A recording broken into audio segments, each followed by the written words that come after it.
Assalamualaikum warahmatullahi wabarakatuh. Pada kesempatan kali ini, saya akan mencoba melakukan koneksi antar materi pada modul 3.1 tentang bagaimana kita akan melakukan pengambilan keputusan sebagai seorang pemimpin pembelajaran yang berdampak positif kepada peserta didik.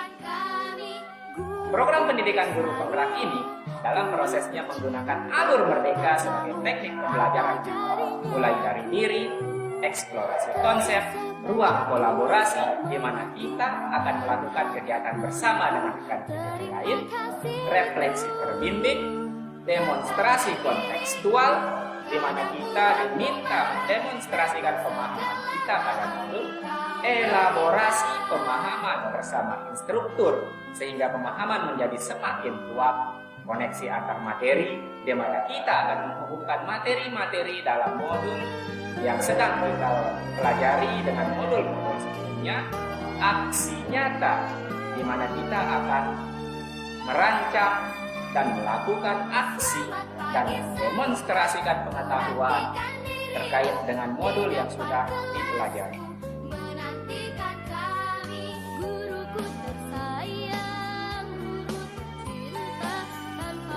Pada paket modul 1, kita mempelajari bagaimana filosofi pendidikan yang dikemukakan oleh Ki Hajar Dewantara 1 abad yang lalu. Ki Hajar menganalogikan seorang pendidik sebagai petani, di mana untuk mendapatkan jagung yang berkualitas, bibit jagung tersebut haruslah dirawat dan diperlakukan sebagai jagung dan tidak memaksakannya menjadi sesuatu yang lain. Dari sinilah konsep merdeka belajar diambil, di mana tugas utama seorang pendidik adalah untuk menemukan dan mengembangkan peserta didik sesuai dengan bakat dan minat dengan mempertimbangkan kodrat alam dan kodrat zamannya. Dalam filosofi Pratap Triloka yang dikemukakan oleh Bapak Pendidikan Indonesia 100 tahun yang lalu sebagai seorang pemimpin pembelajaran, seorang pendidik diharapkan mampu mengadopsi Pratap Triloka tersebut. Di mana seorang pendidik, jika di depan memberi teladan, jika di tengah terus berkarya, dan jika di belakang memberi dorongan. Filosofi Pratap Triloka ini penting bagi pendidik dalam mengambil sebuah keputusan supaya bisa berdampak kepada murid sehingga mampu membentuk murid-murid dengan profil pelajar Pancasila.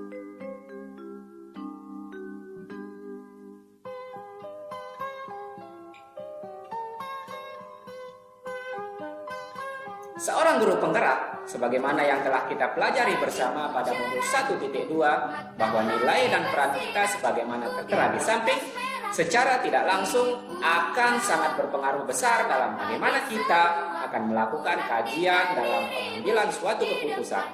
Sebagai seorang pendidik, peran dan tugas ini penting untuk menciptakan atmosfer pendidikan yang mampu mendorong kemerdekaan belajar murid, yang pada akhirnya menciptakan murid-murid dengan profil pelajar Pancasila.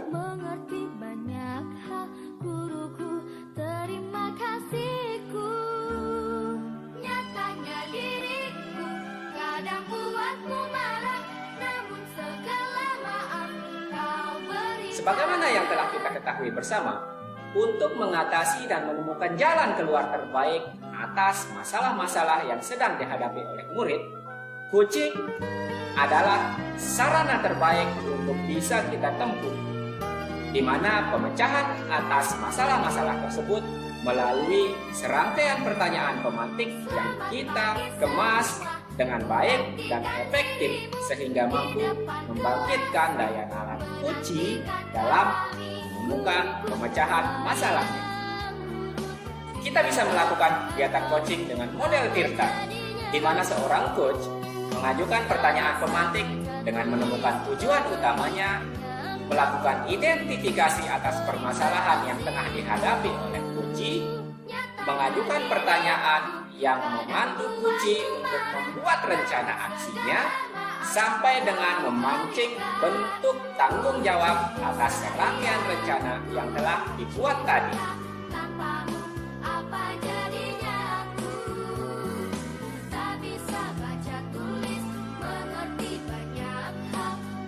Ketika menangani masalah etika dan moral, kadangkala seorang pendidik melakukan banyak sekali pertimbangan sebelum mengambil sebuah keputusan. Nilai-nilai yang dianut oleh seorang pendidik kadangkala membuat pengambilan keputusan ini menjadi sulit diambil, apalagi menyangkut dilema etika yang menimpa peserta didik. Sehingga sebagai seorang pemimpin pembelajaran, seorang pendidik perlu untuk memahami 4 paradigma, 3 dilema, dan 9 langkah dalam menentukan kebijakan yang akan diambil. 4 paradigma, 3 dilema, dan 9 langkah tersebut adalah: apakah hal yang bertentangan tersebut adalah individu lawan masyarakat, rasa keadilan melawan rasa kasihan, kebenaran lawan kesetiaan, atau jangka pendek lawan jangka panjang?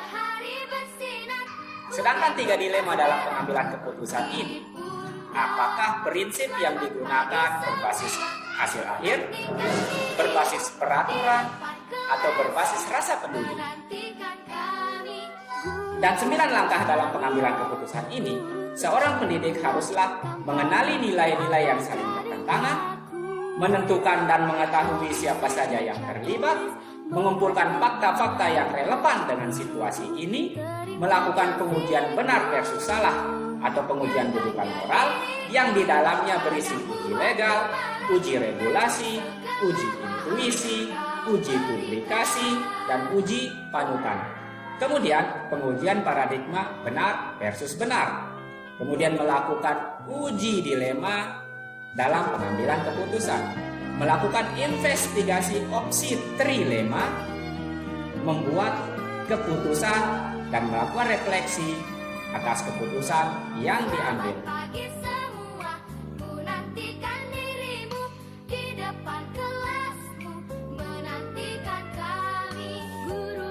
Sebagai seorang pemimpin pembelajaran, pengambilan keputusan yang tepat tentu akan sangat berdampak pada terciptanya lingkungan yang positif, kondusif, aman, dan nyaman.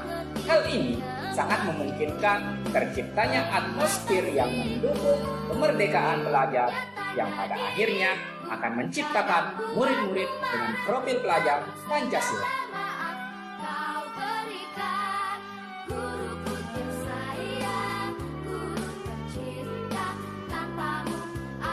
Kasus-kasus dalam kategori dilema etika biasanya akan lebih sulit ditemukan pemecahan masalahnya dibanding dengan kasus-kasus dalam kategori kedudukan moral, karena biasanya akan terbentur dengan faktor kebiasaan bahkan adat istiadat yang memang sudah melekat sejak lama dalam kehidupan masyarakat lingkungan sekolah. Sehingga dalam menentukan sebuah kebijakan, dalam pengambilan keputusan dibutuhkan opsi trilema, di mana opsi ini memungkinkan kita untuk bertindak di luar benturan-benturan tadi.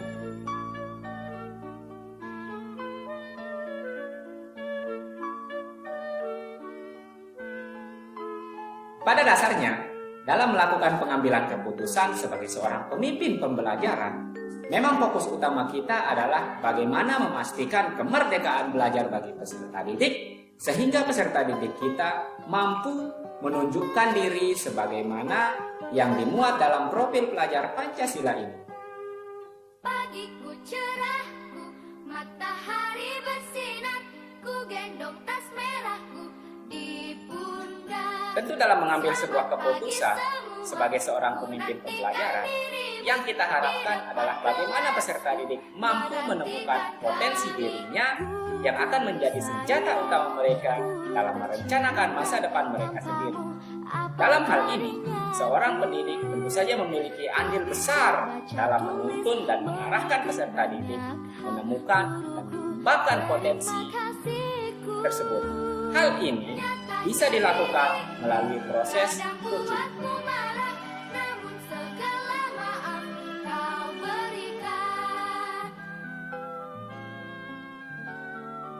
Segala usaha dan daya upaya yang kita lakukan, mulai dari menganalisis filosofi Ki Hajar Dewantara, merumuskan visi sekolah, melakukan pembelajaran berdiferensiasi, bahkan proses coaching dengan menguasai berkesadaran penuh, pada akhir muaranya hanya satu, yakni memastikan kemerdekaan belajar murid yang ditunjukkan dengan terciptanya profil pelajar Pancasila. Sekian video singkat ini kami sampaikan sebagai refleksi bagi diri kami pribadi. Salam Guru Penggerak, Guru Bergerak, Indonesia Maju.